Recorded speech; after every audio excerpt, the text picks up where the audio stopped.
first of all, Choice and Michelle, Ron, thank you guys for giving me the opportunity to talk with you. I am tremendously sorry for your loss. Words cannot express what we feel for you all, right? But I'm here for you to tell other people who was Trey, and tell his story so that people can know who he was. To know Trey is to love him. Trayford was growing up, he was very quiet, a very quiet kid, wasn't a person that had a lot of friends. Entering into adulthood, Trayford enjoyed cutting hair. He loved cooking. He enjoyed spending time with his family. Didn't have any evil bone in his body. He would take the clothes off his back to give others. He was just a sweet kid, overall sweet and humbling person. Wow. Very smart. He stayed to himself because he was always studying something, always doing something.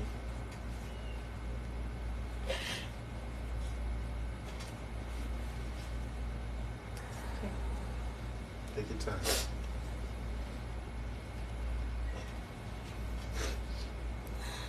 So Ron, tell me, what do you know about what took place the other night?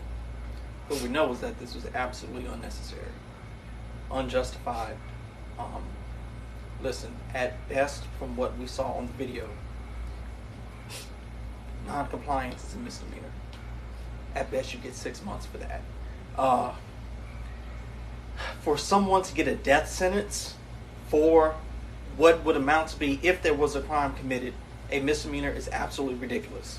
Now, we do know that there's a narrative being spun out there that Trayford had a weapon and was attempting to possibly harm folks that were inside the store, and that's why officers were justified in riddling his body with 10 to 11 bullets.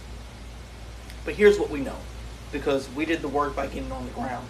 We talked to at least 4 eyewitnesses that pushed back on that narrative, that pushed back and say that no, he did not have a knife.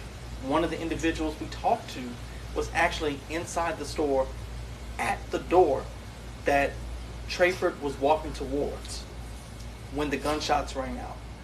What we also know about the store that Trayford was the store that Trayford was murdered at, is that it was a safe haven for the neighborhood folks and the transient folks that occupied that strip on 49.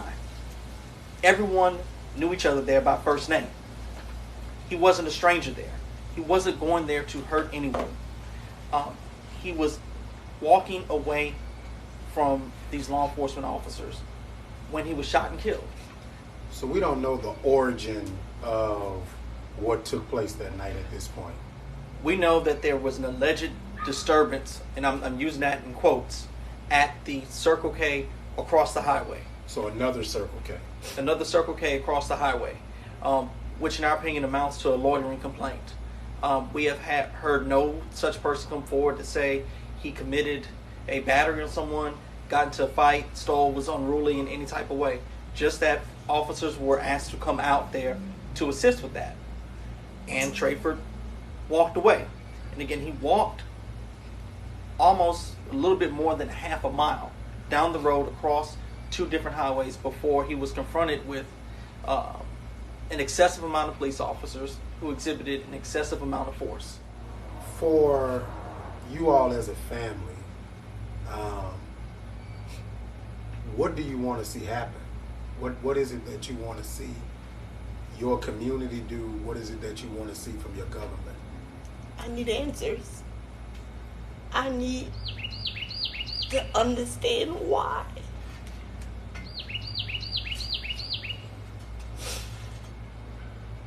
He was not going to the store to harm anybody. He was actually at the hotel next door. So everyone knew him at that store.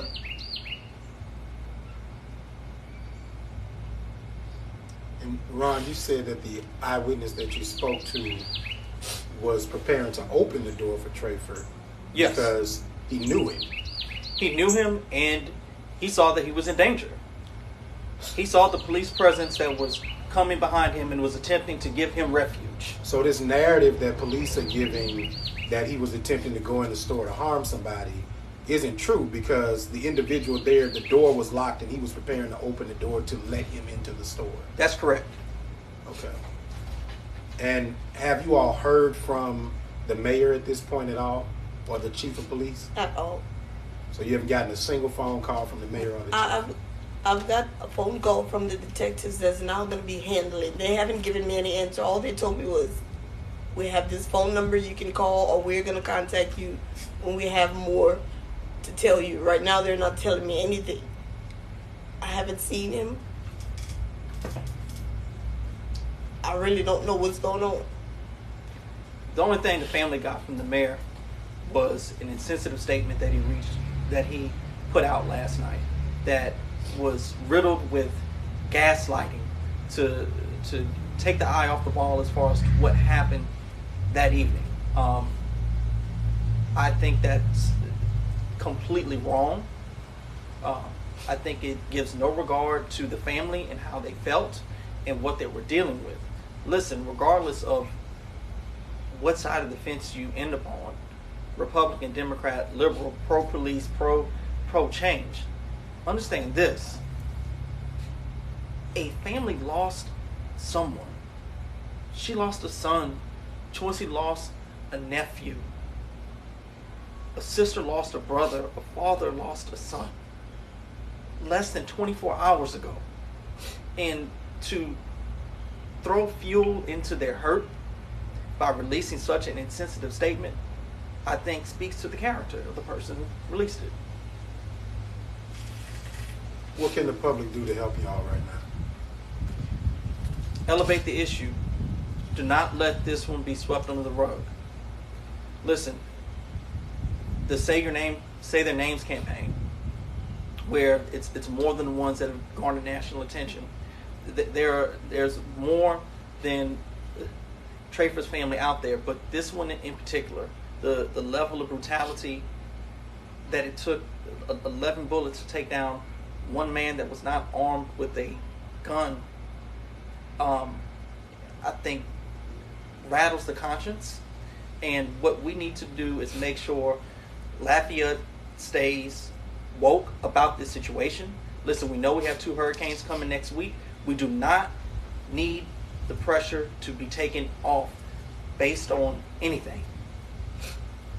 We need to wrap our arms around this family, keep them close to us, but we also need to give support to those brave citizens out there that's willing to speak up. Those who know. We believe there's more people out there that know what happened. That it's okay, that we will not let you be intimidated. That if you have an issue, you have folks at our law firm, folks like you, Gary, that they can reach out to offer protection and assistance.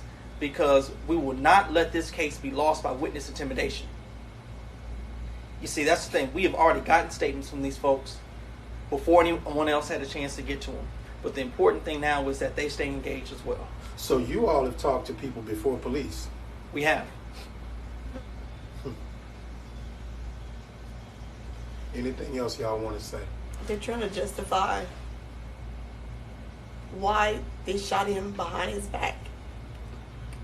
That's why they're saying he was going in the store to harm somebody. And he wasn't. He didn't have a knife. And even if he did, you walked over a half a mile. You couldn't get him before y'all got to this point. And this was walking. Walking on foot. So this is a slow pursuit. Exactly. He had to cross 2 major highways, both sides of Evangeline Thruway. So within no time, y'all could have gotten him before then. But to justify why they did what they did, they waited till they got to that point. This is what I like to see. I want justice for my nephew. Those police officers who did this, I would like to see them terminated, not suspended with pay. Terminated and prosecuted as deemed fit. And I'm looking for policy changes. It's something that has to be done. These officers, they had alternative means before they got to that point. They had a canine dog that they followed with him. They never released the dog. They tasered him. Okay, how many tasers were out there? 4, but 1 was used. It was different alternative means that could have taken place before unloading 10 plus shots. Ron, there's another story that happened recently here in Lafayette of Yes. a man in a similar situation. Could you tell us what you know about that one? We know about it. There's a young man that, after a traffic stop, he exited a vehicle and took off on foot. After a chase, he tried to surrender himself, and when he surrendered himself, as he was trying to, he was shot in the back and is now paralyzed from the waist down. Listen, folks will say, just comply. Well, we've seen across the country where complying isn't enough, and sometimes you get hurt, sometimes you get killed by complying. But also, non-compliance should not be a death sentence to black folks. It shouldn't.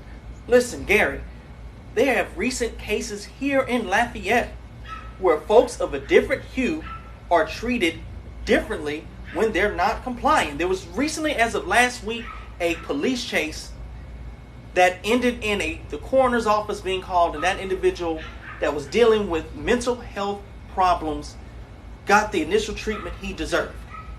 So let's clarify. So a white male was having a mental health issue. Police were called. He attempted to resist them. They got him to comply, and they called the coroner's office because in Louisiana, the coroner's office commits people for mental health evaluations. Am I right? That's correct. And there was another incident where another white male having a mental health crisis almost stripped down naked and laid down in the middle of the street, was taken without incident.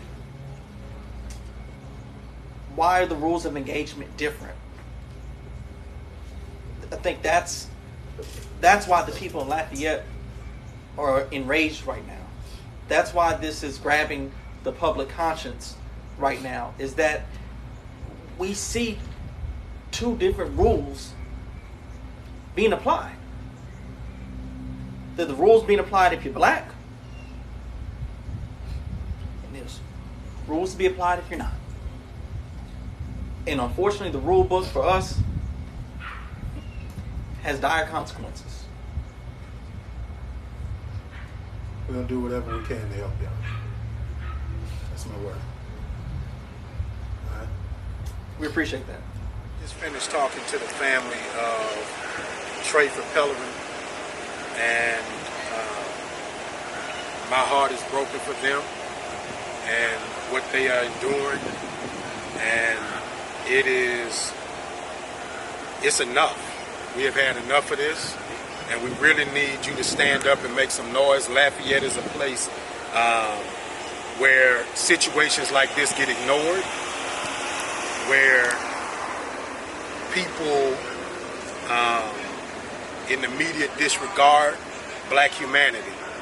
And so we drove out here today to have a conversation with this family to help humanize this brother, because he was human, they loved him, and he deserves justice. Nobody deserves to die on the ground the way that they killed that brother. A misdemeanor at best, and it does not deserve that. Support this family. Do good. Seek justice. Keep pushing.